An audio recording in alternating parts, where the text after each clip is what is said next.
BTV কি hack হয়েছে? এই প্রশ্নটাই দীর্ঘ 1 বছর ধরে বিটিভির বিস্ময়কর পরিবর্তন দেখে অনেকের মনে ঘোরাফেরা করছে। বাংলাদেশের মানুষের কাছে বিটিভি বা বাংলাদেশ টেলিভিশন শুধু একটি সম্প্রচার মাধ্যম নয়, এটি যেন স্মৃতির এক অবিচ্ছেদ্য অংশ। দীর্ঘকাল ধরে এই চ্যানেলটি সরকারের মুখপত্র হিসেবে পরিচিত ছিল।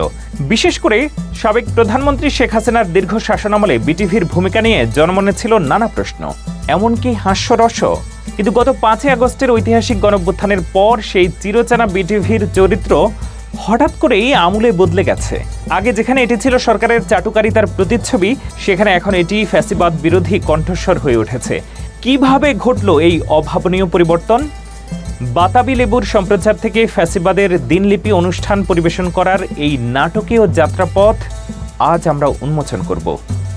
আজকের এই ভিডিওটি ইন্টারেস্টিং হতে চলেছে, তাই ভিডিওটি না টেনে শেষ পর্যন্ত দেখুন।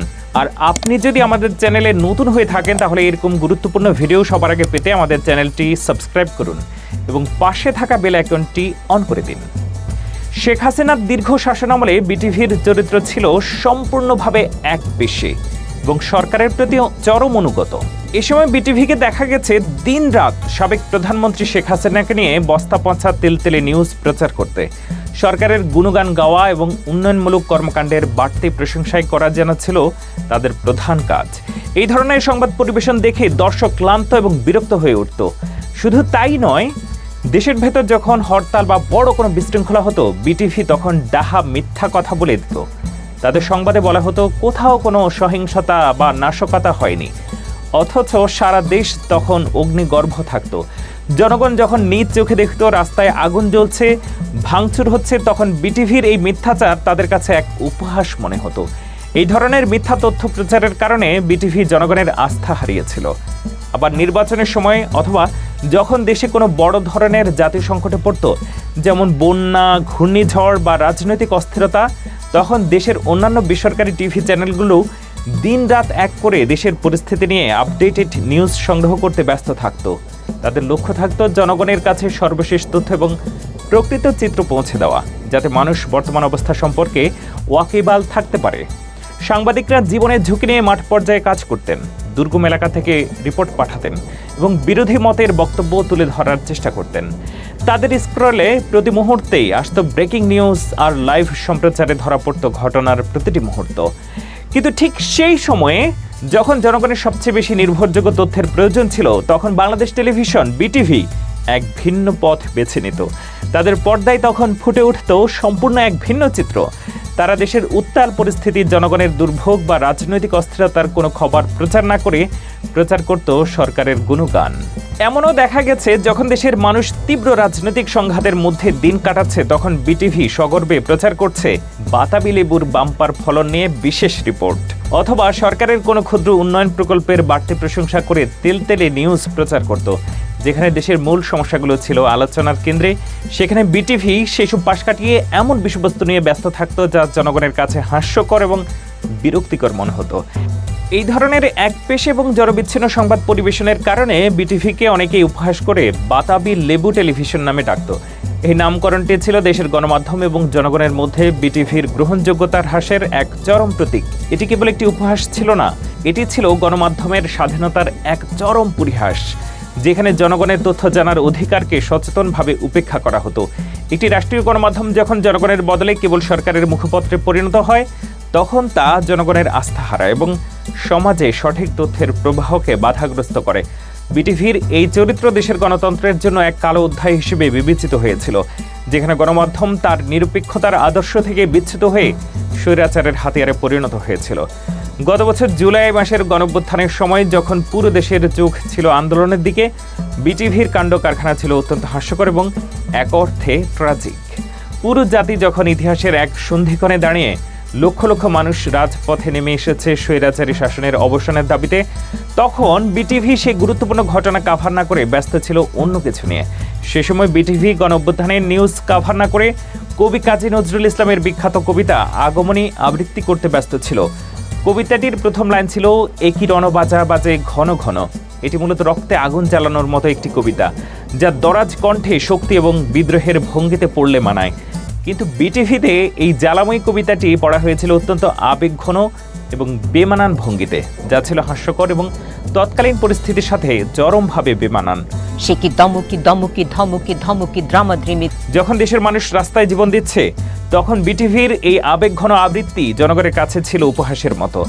এই ঘটনাটি এতটাই সমালোচিত হয়েছিল যে জুলাই গণঅভ্যুত্থানের পর দেশের বিভিন্ন দেওয়ালে বিটিভির লোগো দিয়ে একই রণ বাজা বাজে ঘন ঘন শীর্ষক গ্রাফিতি তৈরি হয়েছিল। এই গ্রাফিতিগুলো বিটিভির তৎকালীন ভূমিকার প্রতি জনগণের ক্ষোভ এবং ব্যঙ্গের প্রতীক ছিল।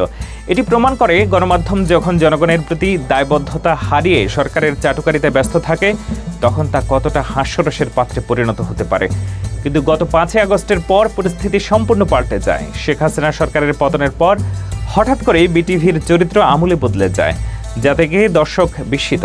আগে যেখানে বিটিভি শেখ হাসিনাকে নিয়ে কিচ্ছুটি বলতো না, মুখে কলুপ এঁটে থাকতো, এমনকি শেখ হাসিনার নাম নেওয়ার আগে অত্যন্ত সমীহ করে মাননীয় প্রধানমন্ত্রী শেখ হাসিনা বলতো, সেখানে 5 আগস্টের পর তারা শেখ হাসিনাকে সরাসরি স্বৈরাচারী বলে সম্বোধন করতে শুরু করে।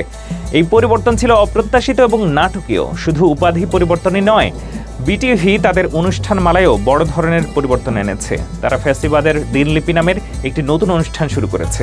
এই অনুষ্ঠানে বিভিন্ন বিশ্লেষক এবং জুলাই গণঅভ্যুত্থানের প্রত্যক্ষদর্শীদের অতিথি করে আনা হয়।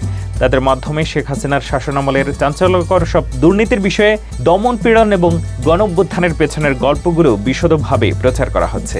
এই ধরনের অনুষ্ঠান প্রচার করে বিটিভি যেন তার অতীত ভূমিকা থেকে সম্পূর্ণ বেরিয়ে এসে নতুন এক পরিচয় গড়তে চাইছে। সবচেয়ে চমকপ্রদ ঘটনা হলো, সম্প্রতি বিটিভিতে শেখ হাসিনার আমলের ব্যঙ্গ করে একটি গান প্রচার করা হয়েছে। গানটি হলো আগে কি সুন্দর মাল কামাইতাম। এই গানটি মূলত বাউল সম্রাট শাহ আব্দুল করিমের লেখা বিখ্যাত গান আগে কি সুন্দর দিন কাটাইতামের প্যারোডি।